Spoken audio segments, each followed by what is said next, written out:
Hey everyone, so I'm back for round two today. Yeah, I said that I'll do a second video because I haven't done many in the past few weeks. So here is my number two video for today. And I want to talk about distractions from when I do my research. Usually I'm researching at a desk, not just sitting on my bedroom floor like now. And at my desk I have all my electronic goods lined up, so both my laptops are plugged in, my phone, everything's getting charged, and all my social media networks are opened because that's what I do. I don't just sit there and read. I stupidly have my social network going. So my Twitter's open, my Facebook, my Tumblr is open, but I don't really use Tumblr. So don't even bother looking for me on Tumblr. I've never even reblogged anything. I just kind of use it to stalk people. But the other thing that's open is my Grindr because I have Grindr. I can't deny that. I'm not sure anyone with an iPhone who is queer identifying can really deny that. If they can, props to them. But I like having my Grindr. I got it because my ex, many years ago, ex had it, and he made a lot of friends on there and talked to a lot of people. So I got it as well because it was not fun sitting around watching him make friends whilst I wasn't. So a weird reason to get Grindr, but that's why. Apparently not the traditional use for Grindr. I'm okay with that, but it's one of the distractions that I want to talk about today. And this is going to be a very vague and euphemistic vlog at the moment. Because as most people are aware, I have family that watch this. But my issue with Grindr is the disrespect on there all the time. And I'm not talking about your typical like racist disrespect. I'm not talking about like sizist and ageist disrespect because I am not a skinny little twink boy and I am in my 30s, so that is a bit of a turn off for people. But more to the point, like consent issues on Grindr. A lot of people don't ask if they can send you stuff, and so I'm sitting there like doing my thing and doing some readings and stuff, and a little message would pop up, and it's like DTF, and I'm like, hi, maybe.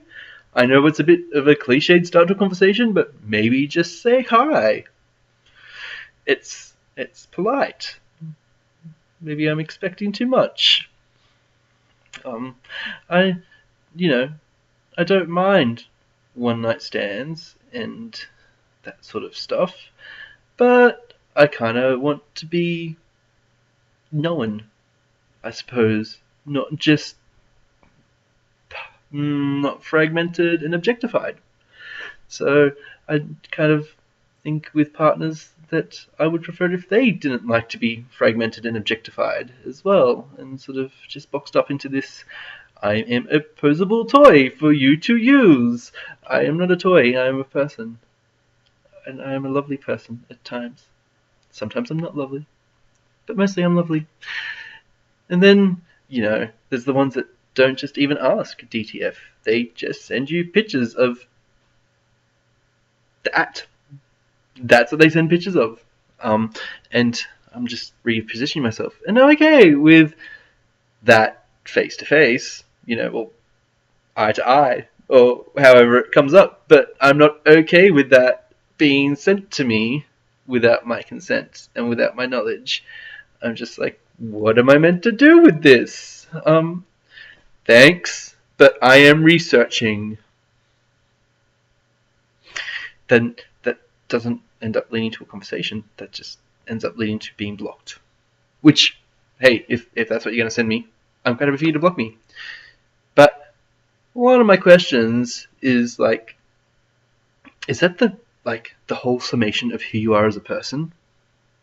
And I mean, if that's your best quality, I don't want to meet you.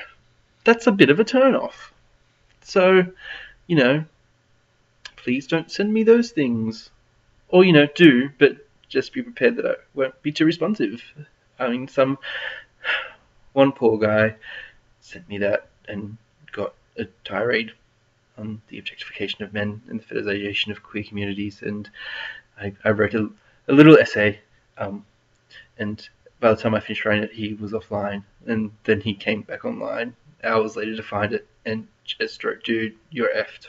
I'm like, "Yeah, I am. I don't pretend to be, I suppose, what's the word that we'd use, like, normal? I don't pretend to be a normal gay man. I don't even pretend to be a man half the time. I'm just me, and I do what I do, and I like what I like. And I'm not going to stop using Grindr because of that. And I'm not even gonna like say to people, really, don't send me that. I'm just gonna block them, or like, give them a piece of my mind. But it's just distracting. It doesn't make me want to do research. I keep my Grindr on my desk, like right here, and I keep it there so that my friends who are on Grindr can contact me, because I've got like genuine friends on there who I don't really have them on Facebook, or some of them I don't even have their phone number.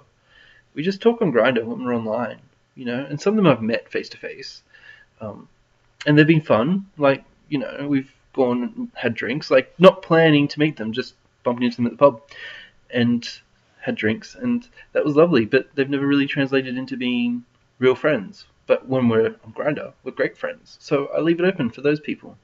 And I've met partners on Grindr. Like, I'm not going to lie about that either. So, sometimes these conversations go well, other times not. But guaranteed, if you send me a pic of that, it's not going to go well. And if you ask for a pic of that, oh no, no. I mean, I'm not ashamed of anything. It's just no. Please don't. I know that no one from Grindr is probably going to be watching this, but it's just, I will block you. I won't talk to you. I won't respond to that. Sometimes I do respond to that. Again, philosophical debate response. Not like, hey, I'm just going to whip that out now. I think there's a real issue for me, coming from a totally different generation. Like, when I had internet access and I was discovering my sexuality and stuff, it was like an hour to download a photo.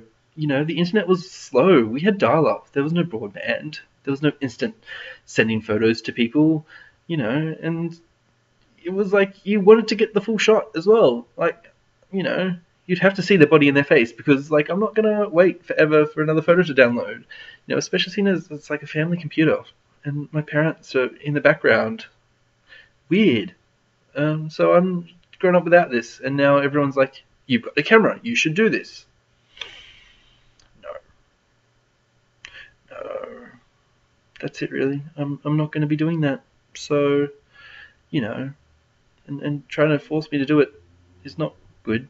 It doesn't speak highly of you. It doesn't speak highly of me. Actually, it does speak highly of me. It speaks very highly of me. I have some dignity.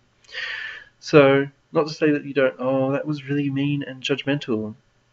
I have what I perceive as dignity and self-worth that makes me feel good about myself. That is not to say that you do not have self-worth.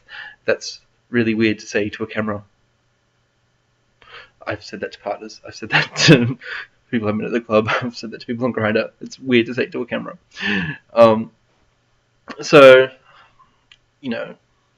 it's my issue, and I really just wanted to talk about that, because it's happened like 4 times tonight.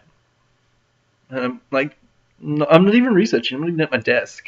Just my Grindr goes off, and it's like, oh look, another message. Oh, you look so pretty. Your profile reads so well, and like, you don't even show me your face on some of them. You don't show me your face. It's just that, and hands. Like, I'm gonna judge you more for your fingernails and how well presented your fingernails are than that, and what you're doing with that, because that's just ew.